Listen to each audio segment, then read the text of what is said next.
നിങ്ങൾക്ക് ബട്ടർഫ്ലൈയെ ഇഷ്ടമാണോ കൂട്ടുകാരെ? എന്നാൽ നിങ്ങൾ കോഴിക്കോട് വരിക. അപ്പം നിങ്ങൾക്ക് ഇത്രയും ബട്ടർഫ്ലൈയെ കാണാൻ പറ്റും. ഇവിടെ എല്ലാം പറന്ന് നടക്കുകയുണ്ട്.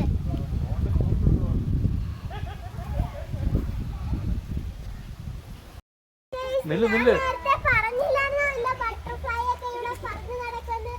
അതാണ് ഈ കടന്ന് എന്റെ വട്ടത്തിൽ പറക്കുന്നത്.